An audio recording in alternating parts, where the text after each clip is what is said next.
السلام علیکم ورحمۃ اللہ وبرکاتہ۔ کیسے ہیں جناب؟ خیریت سے ہیں؟ اللہ پاک آپ کو اپنے زبان میں رکھے، آپ کی خیر، آپ کے گھر والوں کی، آپ کے بچوں کی خیر فرمائے۔ آج جو میں ویڈیو آپ کے لیے بنا رہا ہوں یہ بھی درود پاک سے متعلق ہے۔ یہ اصل میں ویڈیو میں بنا رہا ہوں، مجھے کافی لوگوں نے کہا تھا کہ ہماری شادیوں کے مسائل ہیں، بچوں کے شادیوں کے مسائل ہیں، شادیاں نہیں ہو رہی، شادیوں کی وجہ سے کافی پریشانی ہے، بچیوں کی عمریں بڑھتی جا رہی ہیں، کوئی بندش ہوتی ہے، کسی کو کوئی جادو کا مسئلہ ہوتا ہے، کسی کو کوئی اور مسئلہ ہوتا ہے، تو رشتے نہیں مل رہے ہوتے کہ اچھے رشتے نہیں مل رہے ہوتے۔ تو یہ شادیوں کے لیے آپ کے لیے بہت بہترین، میں آپ کو یہ رشتے کے لیے عمل بتا رہا ہوں، یہ کر لیں انشاءاللہ تعالیٰ 41 دن میں آپ کے لیے جو ہے نا وہ اس کا اسباب ہو جائیں گے۔ 41 دن کا یہ عمل ہے، 41 دن ہی آپ نے کرنا ہے، تو 41 دن کے اندر اندر انشاءاللہ تعالیٰ آپ کے جو مسائل ہیں وہ حل ہو جائیں گے انشاءاللہ تعالیٰ۔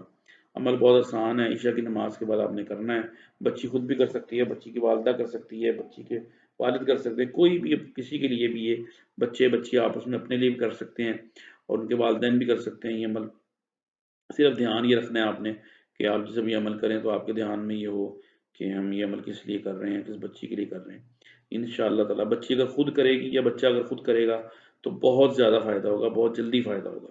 کوشش کریں کہ جو بچہ جن کی شادیاں نہیں ہو رہی ہیں وہ خود ہی عمل کریں، انشاءاللہ تعالیٰ آپ کو اس میں بہت فائدہ ہوگا۔ عمل یہ ہے کہ جی عشاء کی نماز کے بعد آپ نے اپنے مصلی پر بیٹھے بیٹھے 100 مرتبہ درود غوثیہ پڑھنا ہے، وہ میں انشاءاللہ آپ کو بھی بتا دیتا ہوں۔ اور اس کے بعد آپ نے جو ہے نا وہ 100 دفعہ پڑھنے کے بعد 100 مرتبہ آپ نے سورہ اخلاص پڑھنی ہے۔ قل هو اللہ احد اللہ الصمد لم یلد ولم یولد ولم یکن له کفوا احد۔ پہلے درود غوثیہ پڑھنا ہے، بسم اللہ الرحمن الرحیم، اللہم صلی علی سیدنا مولانا محمد معدن الجود والکرم وعلیہ وصحبہ وآلہ وسلم، یہ پڑھنا ہے۔ اس کے بعد آپ نے سورہ اخلاص پڑھنی ہے 100 مرتبہ، 100 مرتبہ درود پاک ہو گیا، 100 مرتبہ سورہ اخلاص ہوگی۔ اس کے بعد آپ نے 70 مرتبہ جو ہے وہ یہ لفظ پڑھنے ہیں، وَكَفَى بِاللَّهِ وَلِيًّا وَكَفَى بِاللَّهِ نَصِيرًا وَكَفَى بِاللَّهِ حَسِيبًا وَكَفَى بِاللَّهِ عَلِيمًا وَكَفَى بِاللَّهِ وَكِيلًا وَكَفَى بِاللَّهِ شَهِيدًا، یہ آپ نے لفظ پڑھنے ہیں 70 مرتبہ۔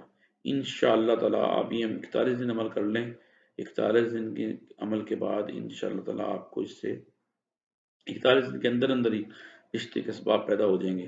100 دفعہ درود پاک پڑھنا ہے، 100 دفعہ سورہ اخلاص پڑھنی ہے اور 100 مرتبہ آپ نے یہ میں نے لفظ پڑھے ہیں یہ پڑھنے ہیں، انشاءاللہ تعالیٰ آپ کا مسئلہ حل ہو جائے گا۔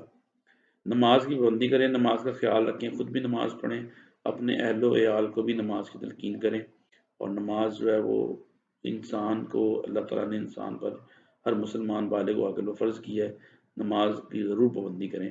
یہ چھوٹا سا عمل ہے، آپ کو بتا دیا میں نے، 41 دن کا عمل ہے، 41 دن اس کو کریں، انشاءاللہ تعالیٰ آپ کی رشتے کے اسباب پیدا ہو جائیں گے۔ میں آپ کے لیے دعا گو ہوں، آپ میرے لیے دعا گو رہیں، اللہ تعالیٰ آپ کو اپنے زمان میں رکھے، آپ کے مال کی، آپ کے جان کی، آپ کے بچوں کی، آپ کے گھر کی خیر فرمائے۔ ہمیں اپنی دعا میں ضرور یاد رکھیں۔ کسی بھی ویڈیو کے لیے آپ اگر کسی بھی چیز کے لیے ویڈیو چاہتے ہیں بنوانا، یا آپ یہ چاہتے ہیں کہ مجھے اس مسئلے کا حل چاہیے، تو مجھے ڈسکرپشن میں کامنٹس میں بتا دیں اور میں آپ کو انشاءاللہ وہ ویڈیو بناؤں گا۔ اللہ تعالیٰ آپ کو اپنے زبان میں رکھے۔ السلام علیکم ورحمۃ اللہ وبرکاتہ۔